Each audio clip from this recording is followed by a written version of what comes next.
Hi everyone, welcome to the channel for the start of a new layout, Preston Street. So this one's set in Whitehaven in the 1980s and early 90s. Hope you enjoy the video.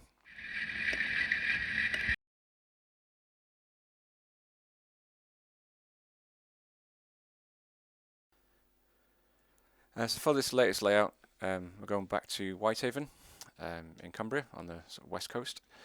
Thought I'd start with a little bit of background. So this is based on Preston Street goods yard, which started life as a terminus for the Furness Railway in Whitehaven. So this was before there was a tunnel linking what was the Furness Railway with the Whitehaven Junction Railway. So before that tunnel was built, all the Furness Railway trains terminated at Preston Street.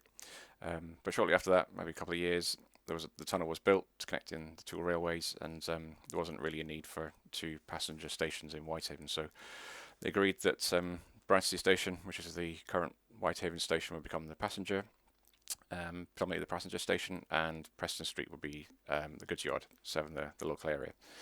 So some of the photos from sort of grouping times showed this to be quite a busy yard, but the period I'm modelling here, sort of around about sort of 1980s through into the early 1990s, the traffic's a lot lighter, consisting of mainly sort of chemical traffic for Albright and Wilson plant at Marshon.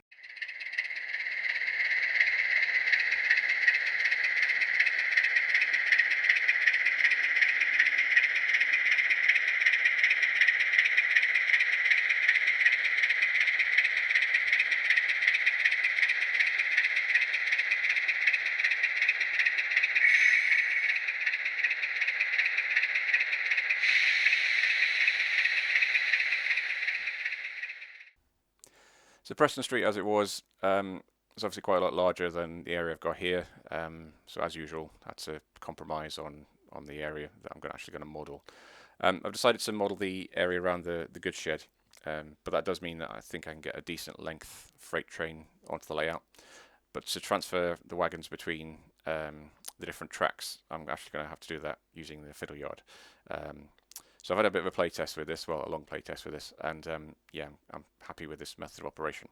What I'm going to be doing is largely using the two longer sidings at the back for most of the operation, and also that seems to be the two bits of track that were used mostly in the sort of 80s and 90s anyway. If you look at some of the photos, which again are linked in the description, these seem to be the only ones that were used. The rest of them are just largely overgrown, I guess because there's not a lot of need for them.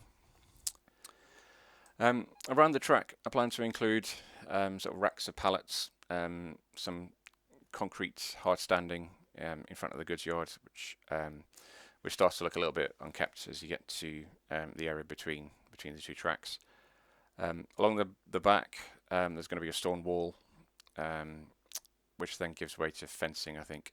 And at the moment I've got it just painted blue. I've got a little bit of paint marker on it, but that's going to go, and I'm going to have a photographic back scene of the real place. So from Google Photos, if you can take Google's little man down there for a bit of a wander, you can get quite a good view across to Hengsingham of the actual scene, and I think I should be able to stretch this out and get that printed, so I've got a view of the actual location, which is quite cool.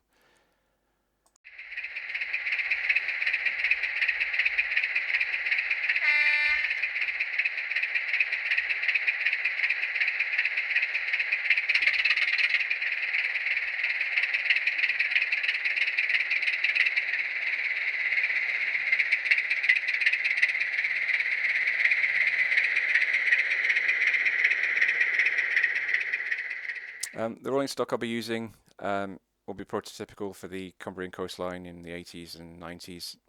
So sort of the early period, I'll be running class 25s, and if I can get a new class 40 sound fitted, then I'll be running that too. I'm also going to be running class 31s and 47s. I've got those in BR Blue and Rail Freight livery, so both of those are kind of prototypical for the area and time. So yeah, I've got quite a lot of stock that fits neatly with the time period.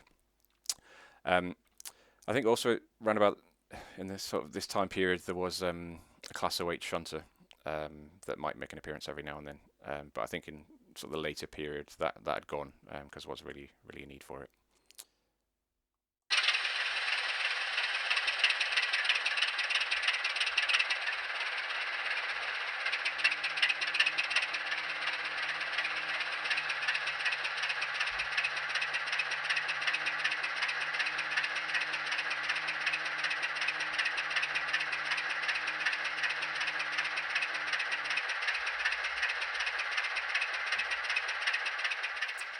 The baseboard I'm using for this is the scale model scenery layout in a box. It's BB18, which is 73 centimeters by 9.5 centimeters, and is designed to fit a really useful box, which is 22 liters. So this is similar, the exact same baseboard that I've used on my Hardendale layout. And I should probably mention all the links to all the products I've used are in the description if you want to find out a little bit more. The fiddle yard is also from scale model scenery and is designed to act as a fiddle yard for this baseboard. That's BB39, and I'm using the exact same fiddle yard as I used in Hardendale, so the track layout is allows me to use both. And these easily connect together just using bolts, and I've got like a simple electrical plug just to connect the two bits together. Tracks, Pico Code 55 wooden track, which I've used on pretty much all my layouts, apart from I think Crow Road. Crow Road I used concrete sleepers, but use this quite a lot. Find it really strong, and compared to like the Code 80, and it's obviously I think it looks a lot better. The rails aren't anywhere near as high as they are with the Code 80 track.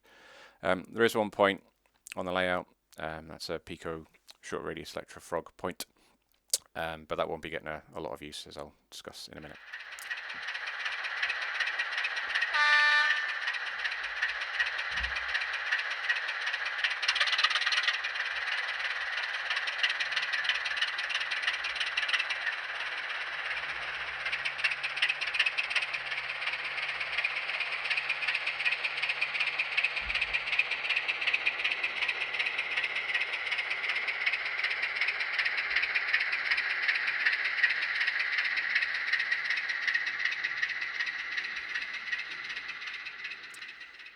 The layout's wired up for DCC Control, and I fitted a NCE power cab terminal into the base of the baseboard, which fits quite nicely in the bottom. You have to cut a little bit of the plastic of the trim off, but it does fit in, and it also doesn't foul the box when you're storing it as well, because it does stick out a wee bit, but it doesn't. You're still able to use that really useful box for storage. The wiring is quite simple. For each bit of track, I've got a dropper connecting to the main bus wire, which then connects to the power cab terminal. For the section of track, which changes polarity, where the switch is, I'll just wire this up with a green wire, and I've yet to get around to buying a switch to enable me to switch between the two, but it's all set up just to drill that in and fix it at a future date. And so far I've got the track laid down, that's glued in place using some PVA glue, and it's all wired up as you've seen.